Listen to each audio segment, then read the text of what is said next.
Fasten your seatbelts. It's going to be a bumpy night. But tell me, Eddie, is that a rabbit in your pocket, or you just happy to see me? Hello, everybody. We are back for another The Good, the Fun, and the Weird. And it pretty much is kind of evolving into just the weird, pretty much. Because, it's nice whenever you do find articles that are fun to talk about, that are good to talk about. But in today's day and age, those are few and far between. So it kind of morphed into talking about weird shit. Which is, I'm not complaining about it, but it seems like that's the direction it's taking now. So it could be good weird and bad weird. That's the thing too. True. But before I say hello to the chat, and we'll go into the topics, because I have 10 tabs pulled up. So this is going to be interesting. Steve, let everybody know where they can find you and all that fun stuff. Yeah, I just need to find a D10 too. Yep. You can find me here, actually, twice a month. It's pretty much, apart from popping on with Teresa and Tommy now and again, that's all I do. So you pretty much have a monopoly on me right now. Yeah, and the next time will be the top 10, because it'll be top 10 1984 films. Yeah. Which I bet you we're going to have at least 5 crossovers. Chances are I need to go through the list, because I know I've seen quite a bit. Yeah, but it has a lot of those that you can't really leave out. True, but at the same time, I have to, like I said, I've seen quite a bit, so I'd have to narrow it down. I know there's going to be that few that are going to be on the list, just where they are on the list in comparison to the other movies I've seen. Yeah, because, we have Terminator, Gremlins, Beverly Hills Cop, there's Ghostbusters, I think. Mm-hmm. A lot of those kinds of movies. Mm-hmm. So, but I see. Trey, what is up? He sent me a couple articles, as did Gravy D. So we have those pulled up. Jaluk, no worries if you're lurking. Good to see you. Citizen Ronan, hello. What was that weird ass midget stuff? What? Gravy D today. Yeah. Tagged us in some midget shit. What was that? You have to ask him. That's your kink. No, no. I said I'm not getting into this, and I told him he's staying with the bomb. So all blame is on him. So this is my Discord. I did break down and make a Discord. There's different sections for people to talk. There's gaming, there's wrestling, and Jesus Christ, there's a rabbit hole to go down with the shit that's happening in wrestling right now, which I'm not going to get into, but it's let's just say Vince McMahon is over pretty much. Like I said, gaming, wrestling, Tolkien, just general chats, things like that. So joining the fun. I do watch parties occasionally throughout the month, as well as have a gaming voice chat. So whenever I'm gaming, when I jump in and hang out, or if I'm playing a multiplayer game and you're playing with me, they'll basically help us communicate. So Keely, what is up? Tara Crystal, what is up? Good to see you. Zacharat. So yeah, I need to get a clip of this Cheshire Cat in Alice in Wonderland. I say we're all a little mad here, pretty much. I used to have I have a tank top somewhere that has that quote on it, from with the picture of the cat, the Cheshire Cat from Alice in Wonderland. Huh. Conroy, hello. Retro Collective, good to see you. This is it's Steve's Twitter. Yep. Scientology proved weird is now considered normal and mainstream. I think it's still a cult, pretty much. I think it's still weird, but compared to everything else that's happening nowadays, it is borderline normal. So, and the founder of Scientology is even on record as saying, he's on record as saying, I did this to prove that people are stupid enough to buy into a fake religion. And he was right. I think it's more of a money thing, to be honest now. But they're just Well, now it's more of a money thing, but like like he basically did Yeah. it because to prove people are stupid enough to buy into a fake religion. Because he was discredited by the American Psychological Association for his like experiments, which like he could not replicate, which evolved into Scientology. But he's on record as saying that people are stupid. So, Yeah. fuck Norris, what is up? Good to see you. And like I said, no worries on the lurks. Winky, hello, good to see you. Some Norwegian 84 was a magical movie year. It pretty much was. 84 and 87. Yeah. Pretty much magical years in terms of the 80s for movies. Yeah, Nightmare on Elm Street was also 1984. Johnny I think- Depp's first film.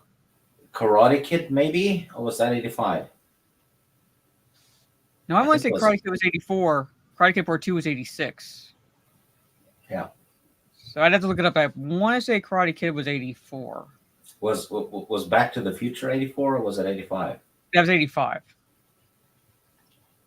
Imagine going to the cinema in 1984. No matter what you picked, right? It would be a banger, Mm-hmm.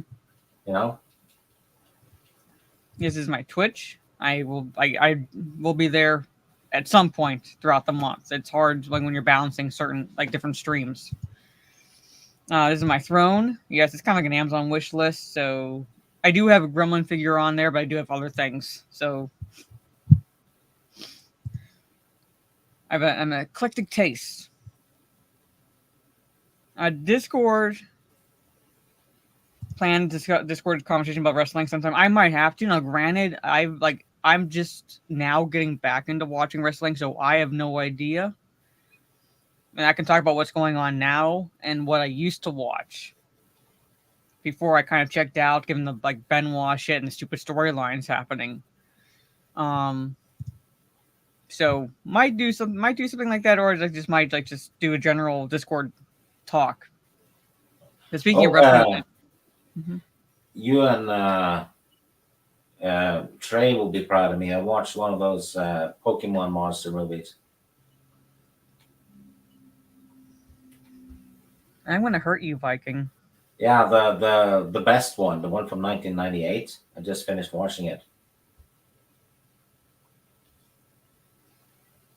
Chat, do you now understand why I threatened to send Paltrow candles to this man? This is what I have to deal with. I mean, it had choppers and everything. What's not to like? Discord is like another social media type app that people can join and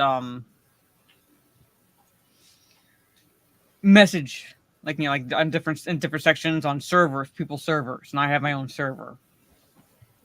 So no worries, Retro. Yeah, L. Ron Hubbard. He basically proved that he was right. How people are stupid enough to buy into fake religions. Yeah, I was right. Karate Kid was 84. So, Greg, what is up? Good to see you. Tina Guzman, hello. Yeah, that hurts. That hurts. Demonic Rebellion. I'm using this stream as my entertainment while I conquer Pangea with Poland. All right. Well, hope you're entertained. RoboCop was probably your favorite 1980s film. That was 87. Yeah. So we'll be getting to that. We'll be getting to that year.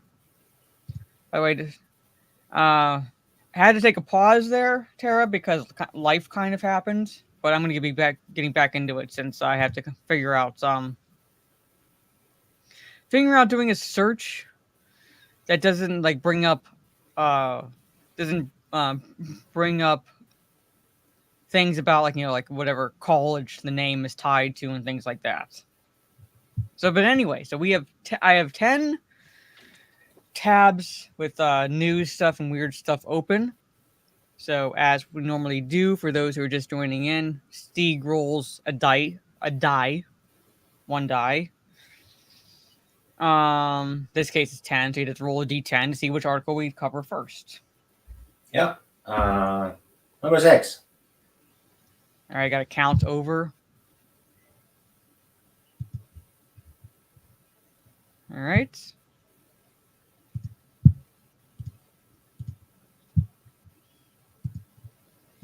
This one. Apparently, a Cold War era missile was found in the garage of someone's home. Cold War era missile. This thing right here. That's like not something like you can like just like that's like small, that's like you can like forget that's there. Like how is this not was this not seen or noticed at all before now? Because I think the owner died and they found this thing. Like this is huge. It's like something like how do you miss this? Well, we'll see, Gravy. We'll see if they're selling it on eBay. So this is Bellevue, Washington. An inert rocket of the type used to carry a nuclear warhead has been found in the garage of a home of a deceased resident in Washington state. Bellevue police responded Thursday to a report of a military-grade rocket in the garage of a home in the city across Lake Washington from Seattle. Police at an Air Force museum in Dayton, Ohio, had called Wednesday evening to report and offered to donate the item, which a neighbor said had been purchased at an estate sale. So, like, casually walk in and purchase a Cold War era rocket that would have carried a nuclear warhead at an estate sale. That's where I want it back. Yeah, pretty much. It reminds me of Hot Fuzz, like the guy that has the sea mine. Just like casually as a warhead. Bomb squad members inspected the rusting object and found it was a Douglas Air 2 Genie, an unguided air-to-air rocket that is designed to carry a 1.5 kilowatt W-25 nuclear warhead. There was no warhead attached and there was no rocket fuel, essentially meaning that the item was an artifact with no explosive hazard. How the fuck did he get it? Like an estate sale. I'm going. Yeah, but the guy who had it before that. I don't know. It doesn't say. Just said this was bought in an estate sale, and where's the missing nuke parts? I don't know. My guess is some military vets somehow managed to take that part of it home.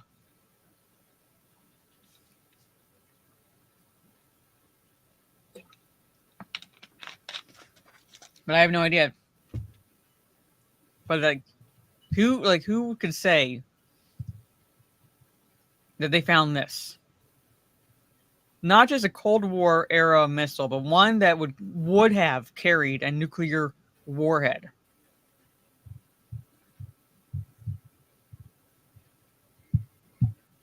Yeah. Probably stole the missile. Like I'm saying, it's that's the only way that someone could not necessarily stolen, but it would have been someone that at least had connections to the military in some way. Thank you for being a member for 25 months. Megatron just comes in and just says farts. And I know you're drawing because I saw he posted in the group chat on Twitter. He said farts? He's just trying to gaslight us. Yeah. But there it is. So somewhere in Washington, this missile still is. I don't know, but I'm hoping it at least it makes its way to the where is it said? The Dayton, Ohio, the Air Force Museum, which I've been to, by the way. I've been to the Air Force Museum in Dayton, Ohio. I hope they investigate, though, to figure out, where the nuke ended up. Because it's so faded, I'm not sure if they would be able to. There's normally there's designators on the missiles, but it's so rusted and so faded, I don't know if they're going to be able to. So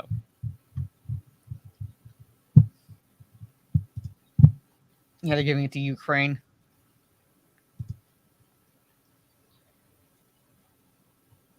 I don't know, but there's I said I saw that article and I was like, okay, we have to kind of talk about this because that's something that you don't see every day. You don't see every day, but that's it. That's all there is to this article. So if any news pops up regarding this, we'll cover it in another stream. But Or just watch the regular news, see what happens. Yeah, but the Gerber I have Terra Crystal, I declared it as a combat loss from Afghanistan, and brought that one. That I kept that. What's a Gerber? It's not a nuclear warhead size; it's like this big. Then the one in Iraq, I declared that a combat loss as well, and gave it to my dad. So it's kind of like a multi-tool. Like a really nice multi-tool. For Submarine Shop Missile Marts, yep. So I doubt very seriously that a missile could be declared combat loss. So yeah, pretty much. Yeah, hey guys, I got a warhead in my backyard. So send it to the Ukraine. They're gonna hit Poland with it anyway.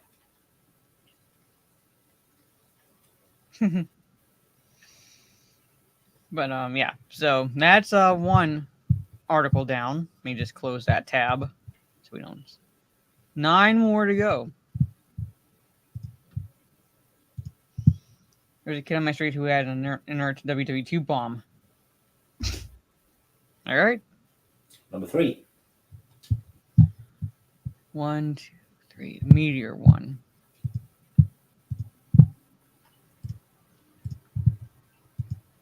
Yeah, was that the one I found?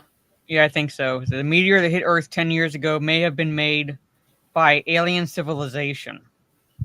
Yeah, it's the Klandatu from Starship Troopers. They sent shit like that. Wait, did you say Klandathu? Yeah. The bugs. Oh, yeah. I was just thinking that's the planet. Oh yeah. I was gonna say I was thinking no, there were the bugs weren't called that. That's the planet. The planet Klandathu. Which I need to rewatch that one. Yeah. Yeah, I did actually.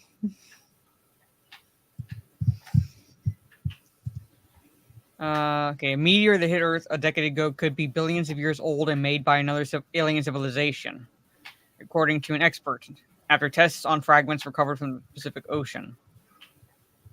So a meteor that plunged to Earth 10 years ago is alien and could have been made by ET, according to a leading astrophysicist.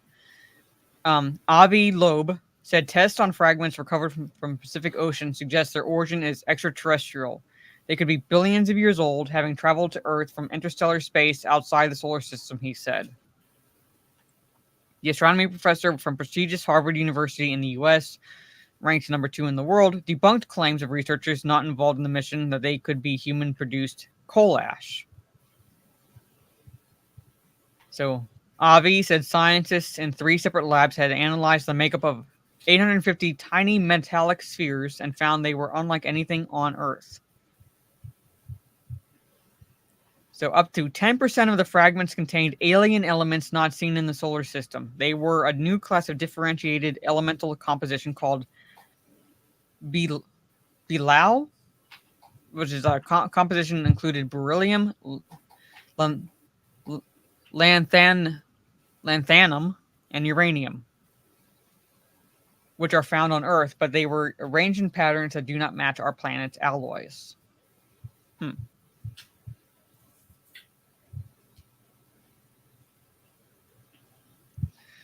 The object itself had a diameter of 1.5 feet, a mass of 1,014 pounds, and pre-impact velocity of 37.3 miles per second. Yeah. At least this guy backs it up, though. Yeah. Which is kind of rare.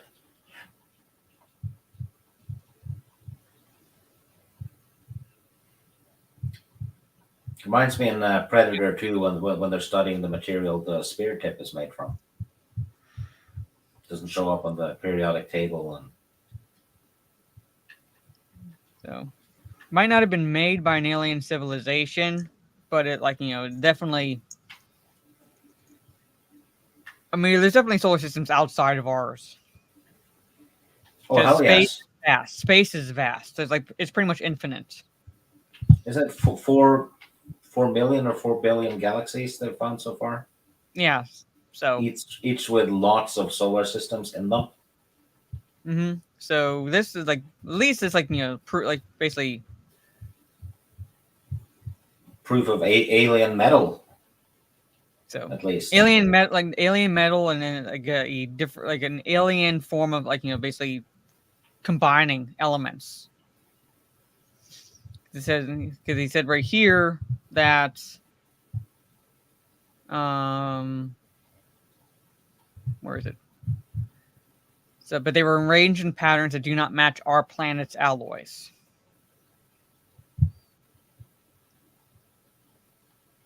So pretty interesting.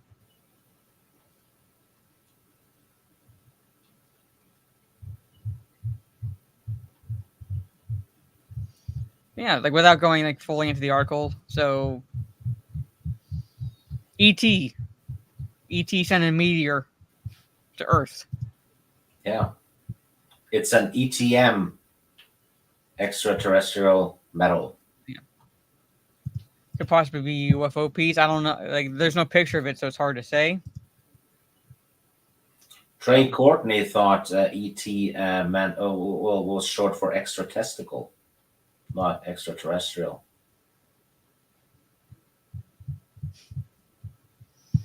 So, hey, Ms. Martin Muses, what's up? Or drone. Yes, it's Optimus Prime. He's been hiding in disguise ever since. But there it is. Anyway. So that's 2 articles down. So we have a meteorite that hit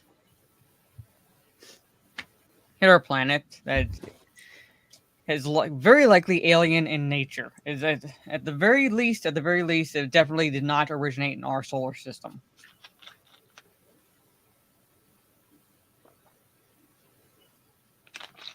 So I said, as I said, at the very least, alien in nature, meaning outside our solar system.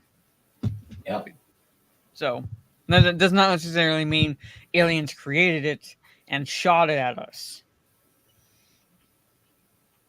No. Could be aliens left some equipment on it that melted.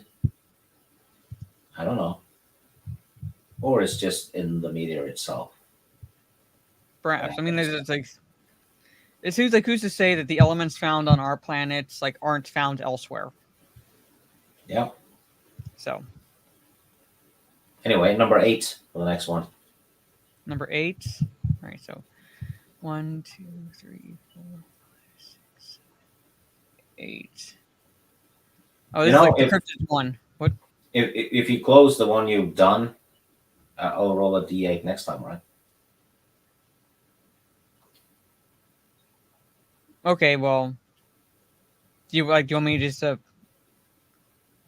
the number 8 one? Yeah, well, it'll be the 8th one now, but you can just close it when you're done, right? Yeah, I've been closing it. So this is the cryptid one that Trey sent.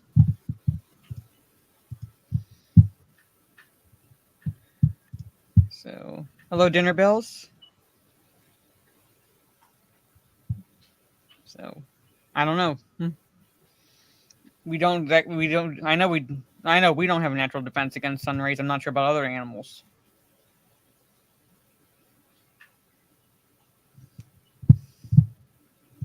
But 6 West Virginia cryptids, appearance, behavior, and location.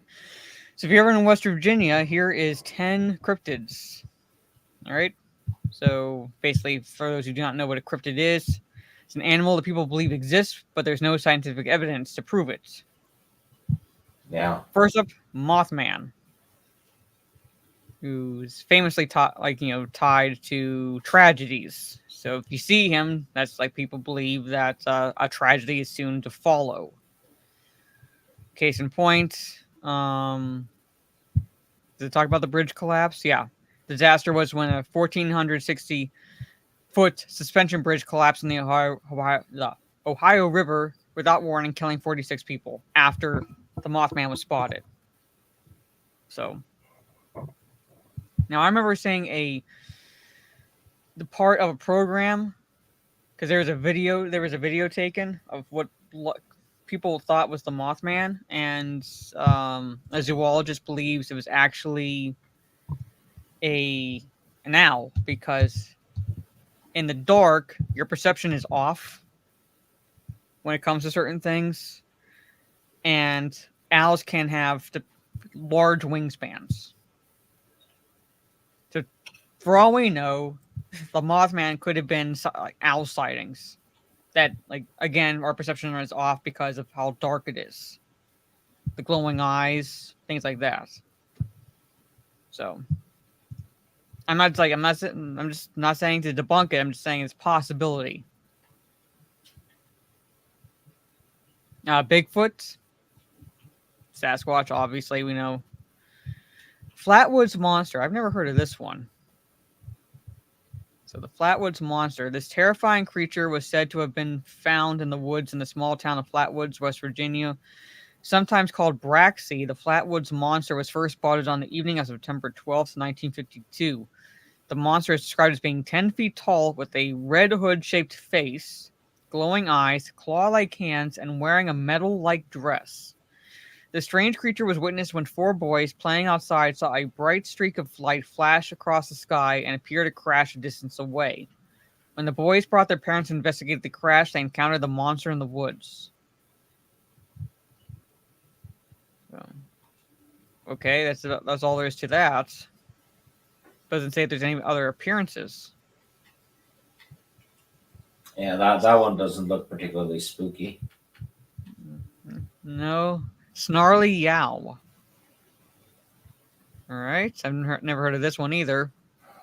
Sightings of the Snarly Yow date back to the 1700s when German immigrants came to the Potomac River Valley. The Snarly Yow has also been spotted around Maryland.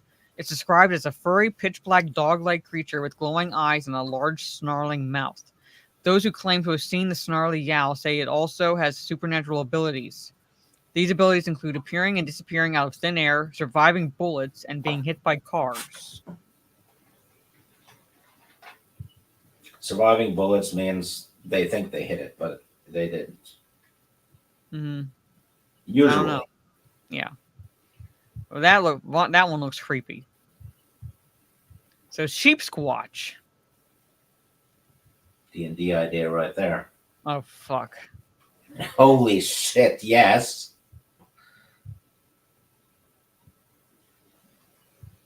So that's not actually it, but the Sheep Squatch is one of the more bizarre cryptids of West Virginia. It's not nearly as famous as Bigfoot, Mothman, or even the Flatlands Monster. However, the Sheep Squatch is a notable cryptid of West Virginia. It is a large animal covered in fluffy white wool about the size of a bear.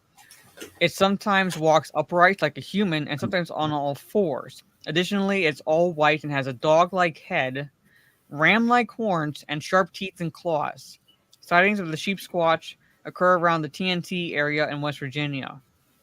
The TNT area is not far from Point Pleasant, home of the Mothman, and is former World War II munitions site. Furthermore, it's been called one of the most mysterious places in the world.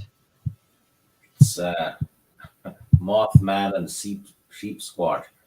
Just team up. You grew up in Maryland and don't recall ever hearing of the Snarly Yow? It's the first time I'm hearing about it.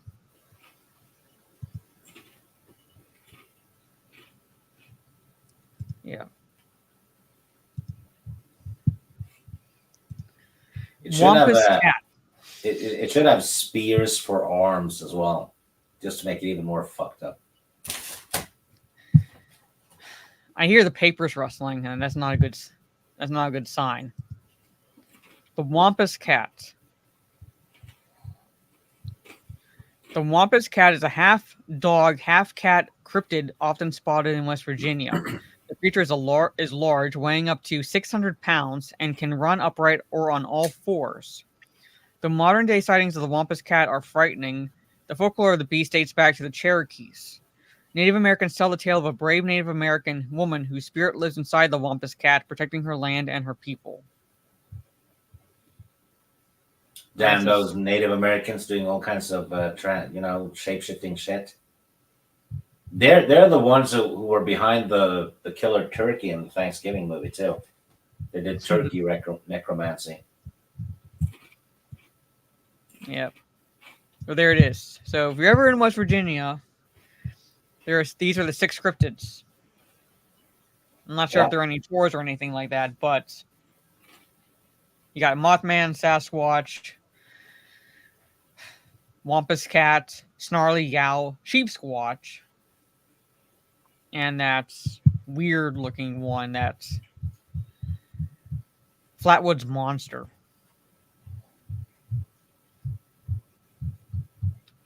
Yeah, the Flatwood one was a bit.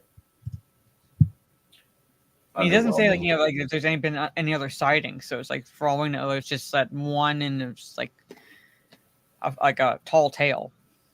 Yeah. So, but there it is. That's 3 down. Okay, we have 7 left. Beef Squatch, yes. Number 4. 1, 2, 3, 4. Okay. Need to make one called Queef Squatch. No. Oh, yes. New Orleans thief steals 7 king cakes from bakery in a very Mardi Gras way. I haven't been to Mardi Gras.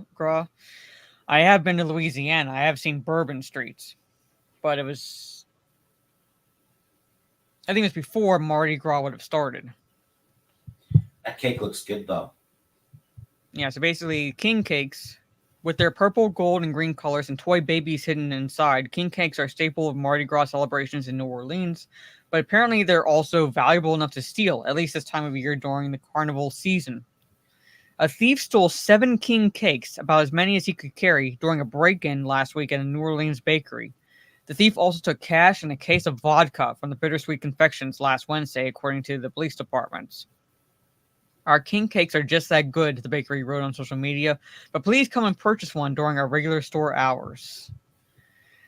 While it's a secular celebration, Carnival in New Orleans and around the world is strongly linked to Christian and Roman Catholic traditions. The season begins on January 6th, the 12th day after Christmas, and continues until Mardi Gras, known as Fat Tuesday, which is the final day of feasting, drinking, and revelry before Ash Wednesday and the fasting associated with Lent. Okay. King cakes are among the foods most associated with Carnival in New Orleans. They're rings of pastry adorned with purple, green, and gold sugar or icing, and they often have tiny plastic baby hidden inside as a prize. So it looks like this is what they look like here. It actually does look really good. Why did they put tiny plastic babies in it? I'm going to see if this article covers that. I'd have to look that up. I think it's one of those things where it's like if you find it, you'll have good luck. Yeah, we do that with porridge. You look up king cakes on like real fast. You find the almond in the porridge.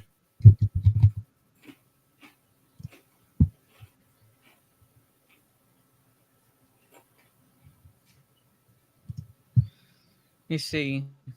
Why is there a plastic baby inside? Let me see.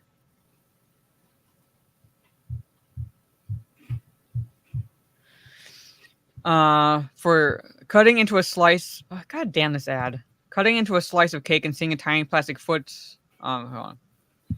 The plastic baby is meant to symbolize baby Jesus. Whoever finds the baby or whatever hidden item is baked or embedded in the cake in their slice is crowned king for the day.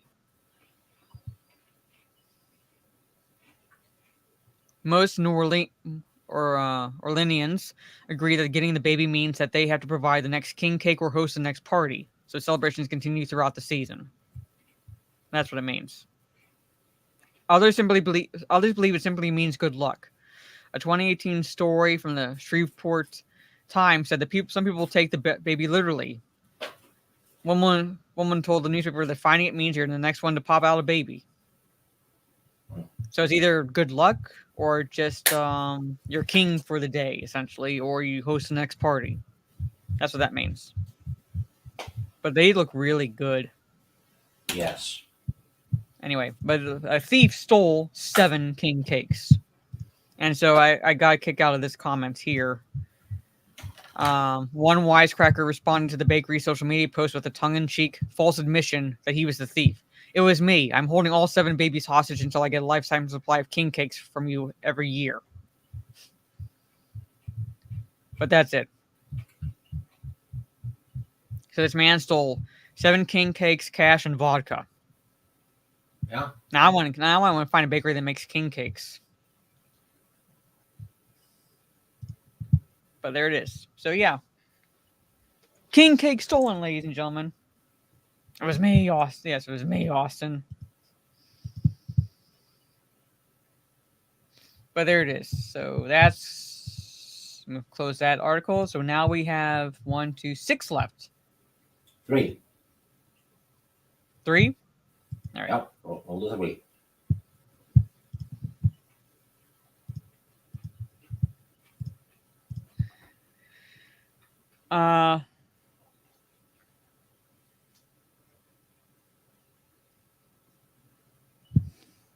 Okay. This is one of the ones you sent to me. I haven't read this. But a bloke wrongfully declared dead and cremated is still alive and says his life was a mess. Imagine if his name was Ash, though. Oh, God. Ash Burns or something. Let's see what this article is like. A man who authorities thought had died and been cremated said his life was a mess as you can't get a job when you're dead. Tyler Chase from Portland, Oregon had been declared dead from an overdose on September 11th by the medical examiner. A death certificate was issued to his family, and they had what they believed were his ashes in an urn in his cousin's wardrobe. But in a shocking twist, Tyler, who battled substance abuse, was very much alive. My life was a mess, he said in a recent interview with the New York Times. In October, Tyler went to collect his food stamps only to find his benefit card had stopped working. He was also unable to get work, adding, obviously you can't really apply to places when you're dead. So what the fuck happens? Well, you could still vote in elections. On December 19th, officials found him at the recovery center and admitted that there had been a massive mistake. Tyler recalled seeing a cop from Portland Police Bureau turning up the premises.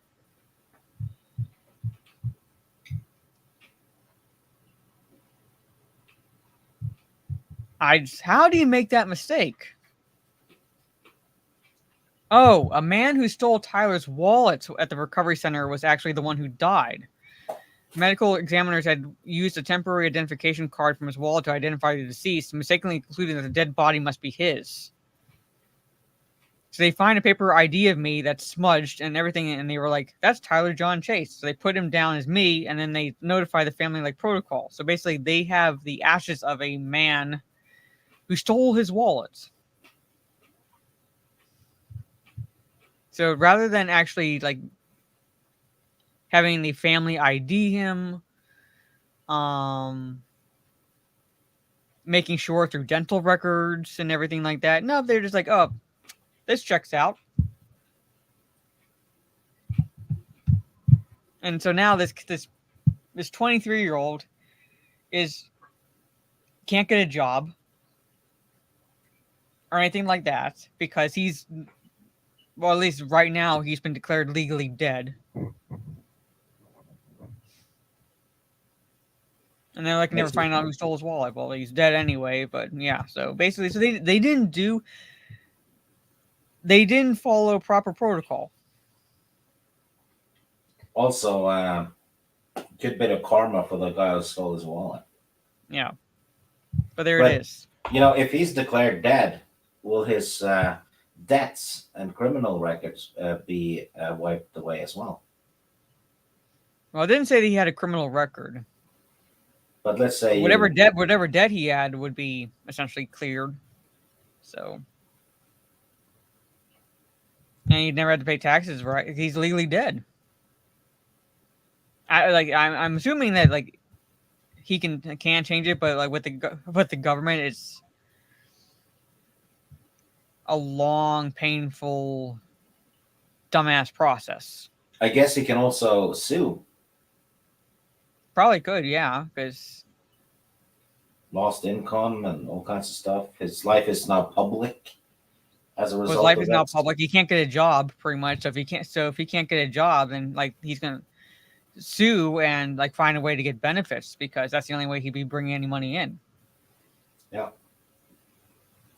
Or So you know, the guy who stole his wallet was cremated, and basically like what happened was the guy who stole his wallet died at the recovery center, and the cops looked at like the wallet for identification and assumed based on like the fact like he has this card, this must be the guy, rather than having the family come in and ID him.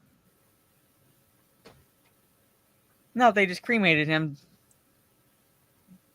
did a death certificate, and gave a dead man's ashes to his family. Did he at least get his wallet back though? So, well, I'm assuming yes. Actually, no, it would be in evidence. So I don't know. He's legally dead because of incompetence, and now his only source of income is to sue the people who declared him dead. Pretty much, as well as like find a way to get benefits from the government because like he can't get a job unless that part of his record is fixed. He ever goes to apply for a job, like he's legally considered dead. Because it's the government, that's why it's so complicated. Anyway, but there it is. I don't know. It doesn't say that the guys got fired at least, just that was the situation.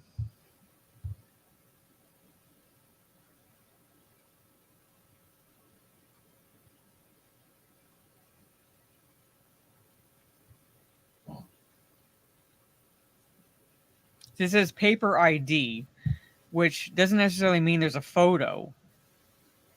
So again, they would have had like proper course of action would have been that the cops would have had the family ID him because there's no picture ID to compare it to.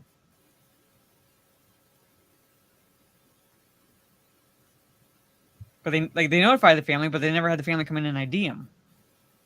So I'm pretty sure if they did, they would have been like, "That's not our son." But there it is. You know, it was probably him who stole all those cakes, so he'd have food. Probably. But anyway. All right, we're down to 5 articles. Number 2.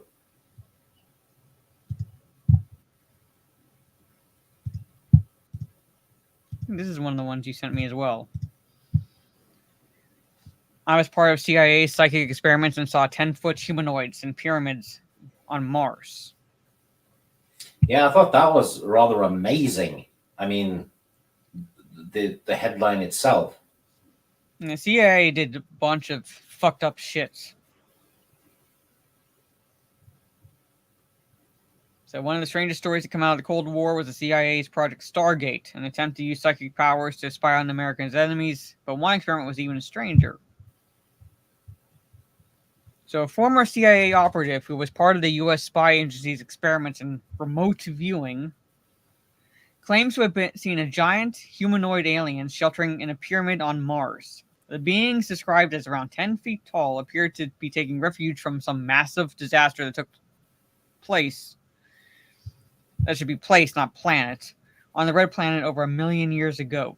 That's a sensational claim of, quote, psychic spy Joe McGonigal. He was part of the CIA's Project Stargate, which was aimed at unlocking untapped powers of the human mind. He did experiments with drugs and all that LSD. Shit That like stuff that. happened. Yeah. Yeah. At the height of the Cold War, the superpowers were keen to exploit any advantage in a bid to gain the upper hand over their rivals, and one of the CIA's most outlandish plans was to bid was a bid to use psychic and extrasensory perception to spy on Russian and Chinese military installations. All right. So he said, I was sleeping in the sealed cube at the Monroe Institute because we had been working on going out of body and controlling it. He told the Sean Ryan podcast. He woke me up and I said, I'm awake, what's going on? And he said, well, I have some people here from the Department of the Army. Monroe told Joe to concentrate on the contents of a sealed envelope he had in his pocket. He recalled, it started out with a really large pyramid, and so the first words out of my mouth were, this must be a new discovery. And he said, why do you say? And I replied, because it's huge. It's bigger than the Pyramid of Giza. It must be a new discovery somewhere. Joe was told to focus on the interior of the mysterious building, and he started to perceive rooms inside, rooms that seemed too large for any known pyramid. Then he started to get a sense of the pyramid's purpose. He appears to be some form of protection for the survivors of some cataclysm, and they're in a stasis. They're waiting for somebody to come, but I think it's too late. I think they're all dead. As he continued to remote view the bodies in the pyramids, he came to realize they were not entirely human. The special race of humans appeared to be at least 10 feet tall, he said, and added, the sun looks very weird. It was then Monroe showed him the instructions that he'd been transmitted into his subconscious, and they read Mars, 1 million years BC.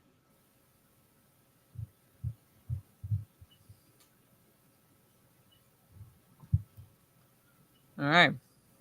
He was later shown satellite images of Mars that show the rim of a massive crater, indicating that a huge asteroid or comet struck the planet, leaving the kind of devastation that put an end to the reign of dinosaurs. Joe is convinced that there was a civilization of humanoid beings on Mars in the distant past, and that they were wiped out by a massive extraterrestrial impact that left scars on the Martian surface that can still be seen today. Sounds like an intro to a sci-fi movie. So, well, he's to be believed. He essentially was able to psychically figure out the contents, or at least see the contents of what was marked in this. I don't buy that one. I really don't. I still think shit like that could have happened on some planet. Absolutely. But I don't believe this guy. Okay, go back. He probably hallucinated like hell from some drug and then thought it was a memory. Oh, yeah, I'm going to say they did experiments with LSD. Yeah.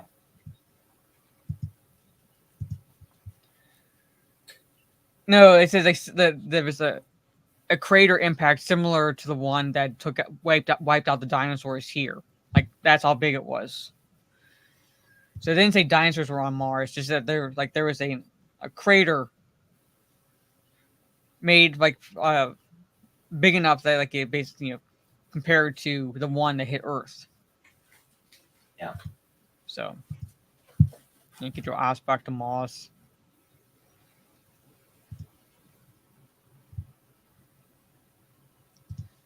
No, I don't think humans are from another planet, but I will say that I'm open to believing that there are humanoid species out there. The odds of it are about zero, given the vastness. I said humanoid, meaning it's like similar, but not. Yeah, but that's what they figured out now. Given that there's what is it, 40 million galaxies that we can see with a telescope. Mm-hmm. So 40 million galaxies with a pile of solar systems in them, with piles of planets, and the odds of there being intelligent life is zero. Ergo, there are. Yep. So that's that article down. So 4 left. 1. All right, it's one that Trey sent. Dumb criminal one. Those are the best. A Colorado burglar busted after using Uber as a getaway car for $8,000 plumbing tool heist. $8,000 plumbing tool heist.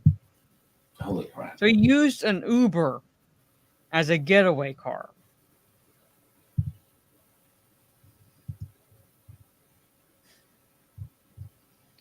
A Colorado crook carrying thousands of dollars of stolen merchandise walked right into the police hands after he was caught trying to use an Uber as a getaway car. The bungling burglar was ransacking a plumbing store in the Denver suburbs last week when he called the ride-share driver to pick him up. The store owner had called 911 after noticing a hole cut in the business's fence and caught surveillance footage of the thief inside. When the local Wheat Ridge police arrived on the scene, they discovered the Uber driver waiting nearby. He told cops his passenger, Jose, was headed right toward the car. Are you looking for an Uber? An officer can be heard asking the suspect in body cam footage shared by the department. The man wearing the hood of his black sweatshirt pulled up and pulled down, and the pull-down balaclava shoots his gaze sideways and hides his hands inside his pockets. Yeah. Always stick your hands in your pockets when you bust it. It's like a kid. It's like, no, I didn't steal the candy. He's like, no, he stammers. He then gives the officers the fake name Raul as he takes several steps backward and away from the cops. He was immediately grabbed by officers but assures them he is not trying to make a break for it. See? The no? I use it correctly in D&D when you like bust people. No. So Jose doubles down on his innocence and claims he's simply on his way to his mother's house. When told he matches the description of the thief, he maintains he is not the man they are looking for, despite not carrying identification to prove he is Raul. The concept of a backpack never exposes him to right. What? Jedi mind trick.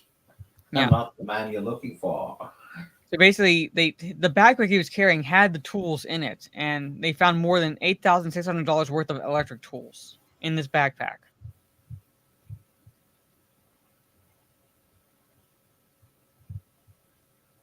Yeah. So, yeah, he's 26 years old, and he was booked on theft of more than $2,000, criminal trespassing, and false reporting to authorities. 26 is, incidentally, his IQ as well. Yeah. So yeah, so I'm saying conceivably he could have. I mean, he was caught on camera in the store, but if he had quietly tried getting on foot away, he probably could have gotten away. Yeah, get the Uber to pick him up many blocks away or something. Yeah. Anything. This is not the Raul you're looking for. Yeah, I'm saying it's like he could have at least gotten away with it, at least for a short while. Should have challenged a police officer to a fight, like a one-on-one. Oh my god! But instead he uses rideshare app, and Uber has tracking, so basically they can say, oh yeah, like this person contacted us at this time, and so forth. They track that shit. Yeah. So if he had walked, and so forth, he could have used the rideshare app a ways away, and they would have tracked his whereabouts in another location. So. Yeah.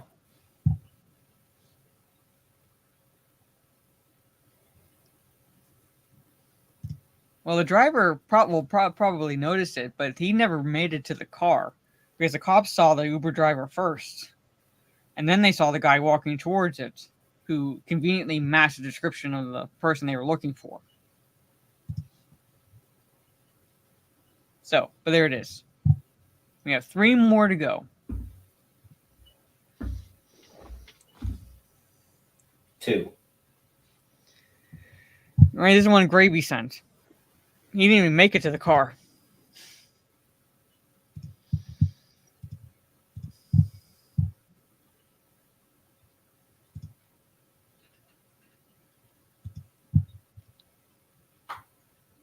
All right. I didn't really read this, so I don't know what to expect. But this is one that Gravy sent. So, yeah, I don't. I've seen those taxi shows, Taxi Cab Confessions. I don't want to know. Okay, so basically, man gets dirty revenge on lazy roommate who never cleans up after himself. There's a saying that you never truly know someone until you live with them and get to know all of their annoying habits, quirks, and idiosyncrasies. While you can normally learn to put up with them if it's a partner, if it's just a housemate, then it can be incredibly frustrating. One man has revealed how he felt so irritated by his former friend and his disgusting behavior that he ended up getting revenge in a very gross way. Taking to social media to share his story with others, he explained that this happened a few years ago in Singapore after he finished university. So after arriving in the country, he found a room in a house, but due to cost, he ended up having to share it with his friend, who was also looking for accommodation. He revealed that he and his friend Xavier, it's not the guy's real name, had a big room with 2 beds that came with an attached bathroom. According to the man, there were many rules that the landlord put in place that made being at home difficult, including that they weren't allowed to use the kitchen for cooking. They could only use the washing machine and dryer at certain times in the week. Well, that sucks. So he wrote on Reddit, Xavier and I had an agreement that I would do laundry on Tuesdays and he would do laundry on Fridays. We also agreed to clean the room and bathroom once a week. The revenge was done because of the things he had done that built up a lot of anger in me. He always forgets his turn to do laundry. I needed to remind him every time. He also played a video game almost every single day and blasted his speakers with the sounds. He would sometimes ask me to help him out, to help him put the laundry in the dryer because he was in the middle of playing his game. I kept telling him to lower his volume as I was usually on video call with my girlfriend. Mind you, I used my earphones. She could hear his game sounds better than my own voice when talking to her. He would reduce the volume, but then slowly turn it up as though I didn't notice. All right. In addition to the annoying noise levels, Xavier would also forget to clean their shared bathroom, meaning that he had to do it more often. So, yeah. I want to see where we go. Let me see what revenge she got.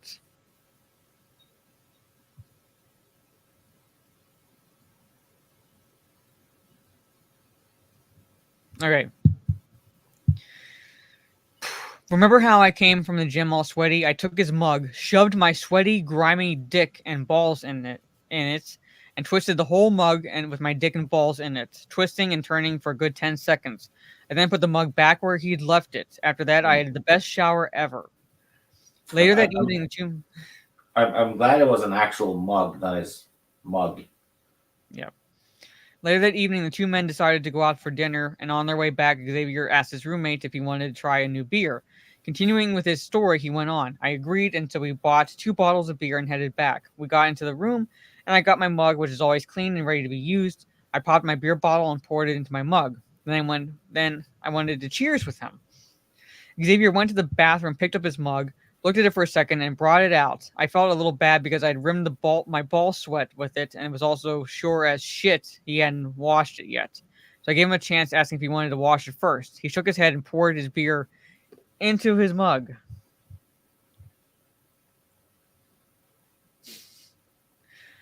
I made sure my mug brim didn't touch his and clinked. Both of us gulped from our mugs, and I was just waiting for his reaction. He said the beer tastes a bit different. I had the biggest shit-eating grin as I replied that it tasted pretty good. He carried on playing his game while I was riding the high of what I had just witnessed with my own 2 eyes. To this day, he still doesn't know what I did to him. I still think about it sometimes and laugh to myself about it.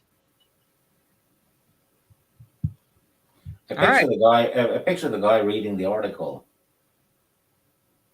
and realizing, hey, that old friend of mine gave me a mug in a situation just like that.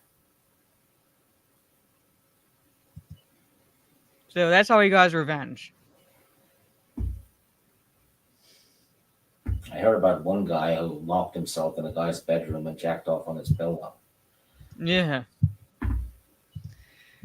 So, mental note, don't room with anyone like that. Either one of them. either one of them. Because, like, Taylor Christmas, I just threw my friend out for being a total slob.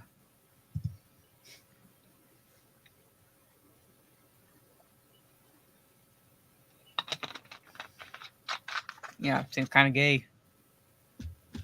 Anyway, 2 more articles left. Number 2.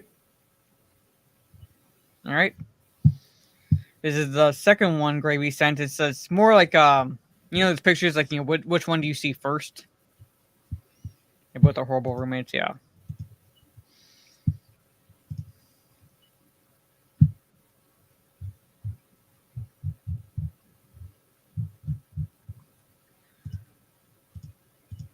So according to this, what you see first in eerie image reveals your hidden mind power. All right. So this is one of those like weird ones where it's like like those Rorschach tests where it's like what do you see? Like what those pictures, like which one do you see first? There's two images you can conceivably see in a picture. Which one do you see first? All right. So, what do you see here? Monkey dangling from a branch. Yeah, that's what I see too. I also see a lion. Oh, now I see a lion as well. If you first spot monkey, this means your brain's right hemisphere is more active than the left. It also means that your aspirational and journeys hold more significance than the destination, which means you have a profound appreciation for purpose and growth. So if you saw the monkey first, that's what it is. Now, if you saw the tiger head, see the cat there? Your brain's left hemisphere is more active. It means you have a lot more of an analytical and organized approach to things and goal-oriented with tasks and challenges with a methodical and well-structured plan. All right. I've tried tests like that before, but usually I get the lefty rather than the right. This is probably the first time I've got the right one. Yeah, I saw the monkey first. But I definitely see the tiger head right here. Yeah. The paw. But there it is. So that's what that means. So Gravy saw the monkey first.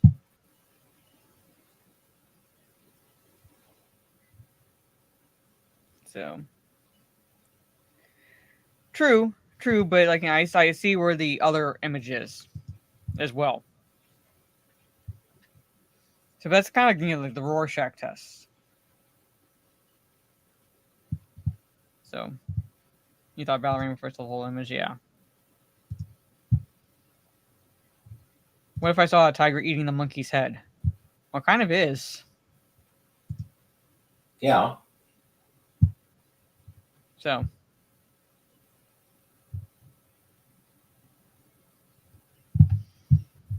Let me just scroll down.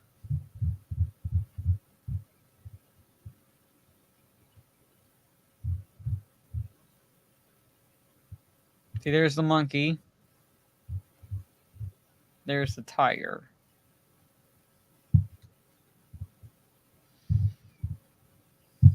Anyway. So, I find those fascinating.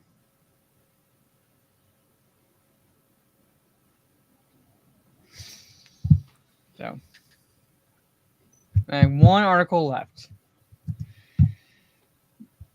This happened in Australia.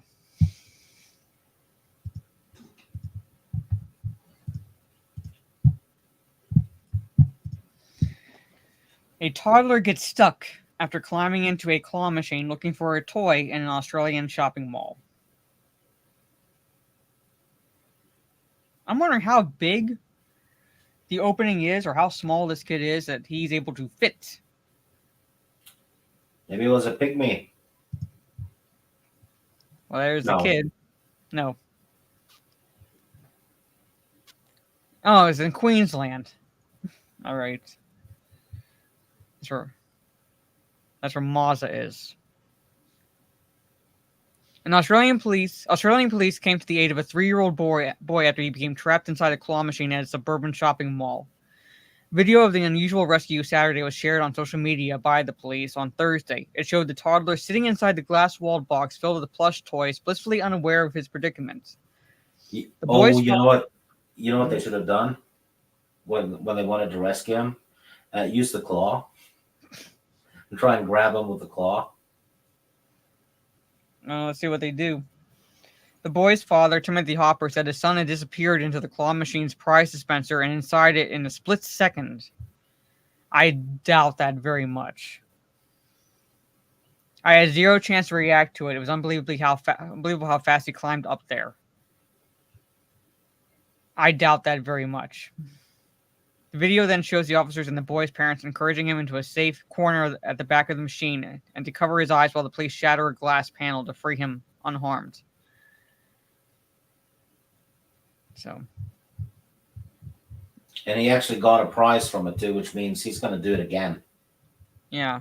Oh, I can play this? All right, let me see. Get out of there, you wanker. Glass? Perfect. Glass. Man.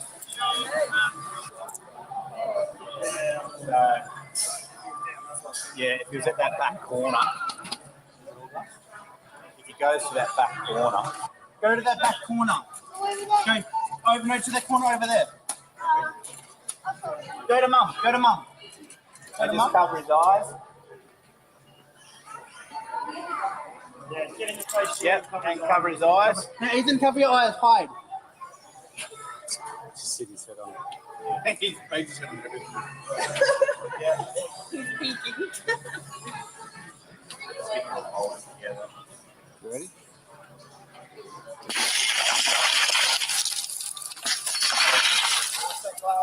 Buddy. There you go.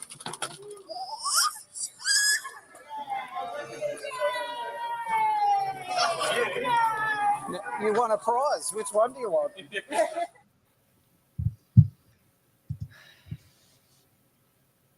That's what I'm wondering. Like, how big is that? Like, where the prize drops down? Because that's the only way he would have been able to get up there. How big is that? The stuffed animals in there look rather big, actually. They look rather big, but he's bigger than those stuffed animals. Yeah. I don't know. And like I said, I doubt very seriously it happened in a split second. I know kids that age can be fast. I know the kids that age could be fast, but I'm come the fuck on. Just admit you weren't entirely paying attention. Like you were only half paying attention, and he somehow got into the machine.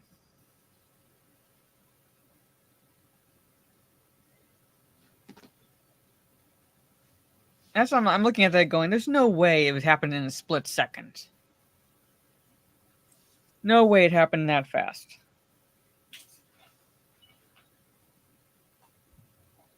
And I'm saying the kid would make noise. It's it's not exactly he could not have gotten in quietly. No. Not unless the rest of the mall was rather, noisy.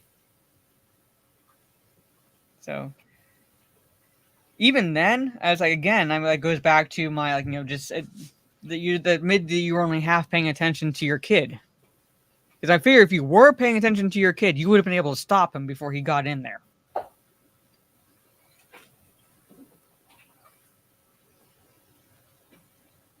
But he's claiming it happened in a split second. I'm like, come on. No, I don't believe that. I do not believe that. But that is the last article, ladies and gentlemen. So yeah, I know you just subscribed Gigawatt, but hope you enjoy the replay. It's some weird shit. The machine ate my baby. Yeah. Mazda still tries to this day. So, but there it is, chat. Basically we cover, good stuff when we can find it, fun stuff, and more often than not, weird. Yeah, there's more weird, actually. There's more weird out there. Usually I am not adding a mug to my throne after that article. Would be ballsy if you did. I have a ramen bowl with chopsticks there for like Nightmare on Elm Street themed. No. I mean Nightmare Before Christmas themed. I'm good. You need Yeah, a because I'm criminal called an Uber. you need a Lost Boys noodle thing. Well, I didn't see one on Thrones, put it that way. Yeah, but that's the one who should have a noodle cup, right? Kind of. Yep. I don't know. Didn't say, but I would imagine that they, at the very least, were temporarily banned. Because yeah, I mean, if I was the owner of the machine, I'd be pissed too with that whole situation. Yeah, now there's probably going to be all kinds of rules, and they have to change the machines a bit. Yeah. Not make sure that the parents watch their children. No, it's going to be fall on to the person who owns the machines. So, well, it typically does. You know those. This is in the U.S. I think it's in every state. If you have those soda machines, right? You put money in and you get a soda bottle. Mm-hmm. They're chained to walls now because some idiot was shaking it and it fell over him and killed him, I think. So ever since that, they vending machine. They ever since that they have chains on them.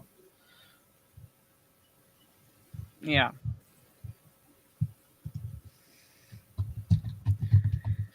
But there it is, ladies and gentlemen. So, like I said, Gigawatt, I know you just showed up, but hopefully you enjoy the replay and a bunch of weird stuff that we covered. Yeah, I'd like to let natural selection do its job. But anyway, so yeah, a 3-year-old somehow climbed into a vending machine, one of those claw machines. Yeah. But there it is. So yeah, you know what? I'm with Trey. I think the Uber article was the best. Mm-hmm. And then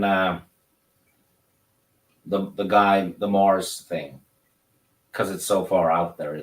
The headline was brilliant. Yeah, literally. But but next week, ladies and gentlemen, will be the start of the 1s and 2s, and it will be the first of the 1s and 2s will be Underworld and Underworld 2. All right, and I have to watch a specific one.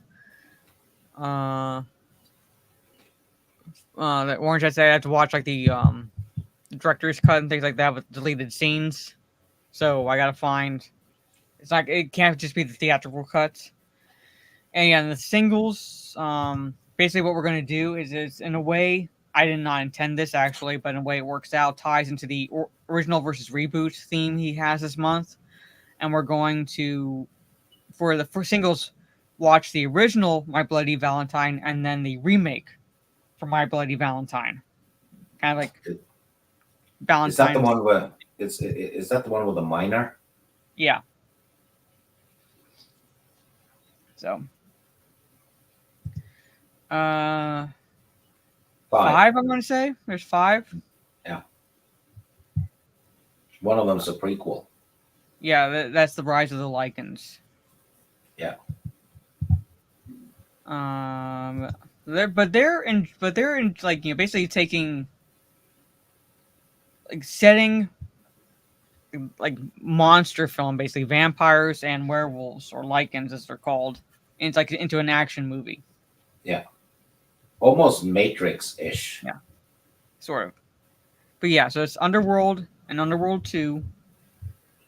And so for the singles, it's the original My Bloody Valentine, and then the following week will be the remake of My Bloody Valentine, and then the following week will be the top 10 for 1984.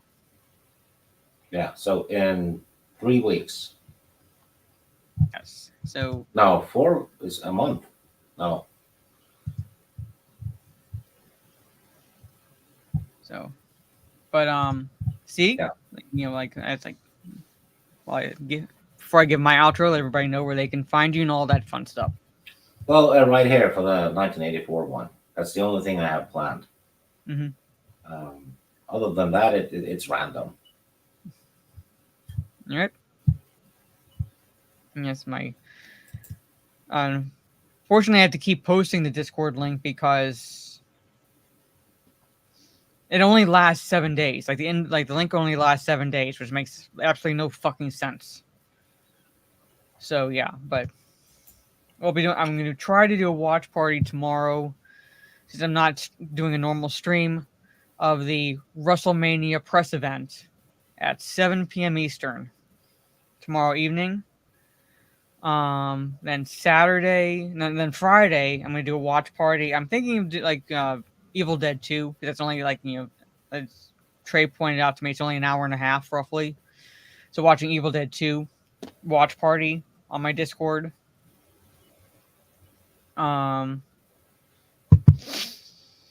Friday evening, and Saturday I'll try to find out before then whose channel Talk Nerdy to Us will be on, and if it's going to be happening Saturday evening.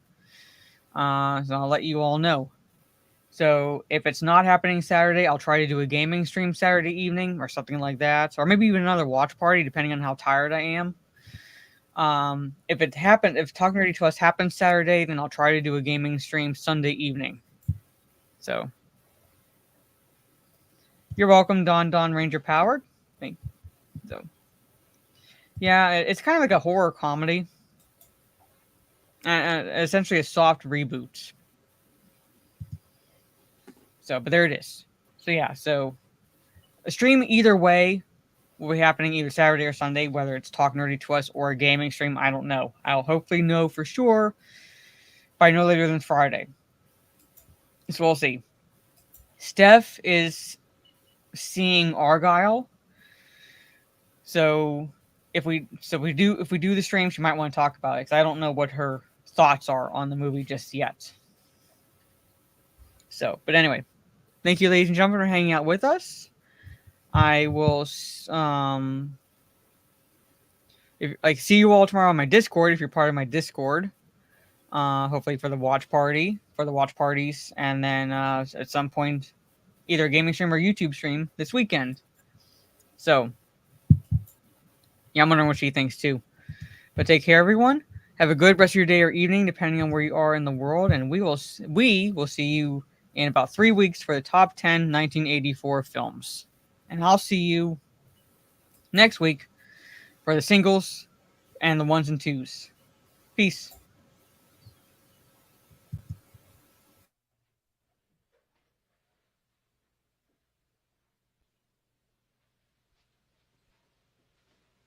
You're still here? It's over. Go home.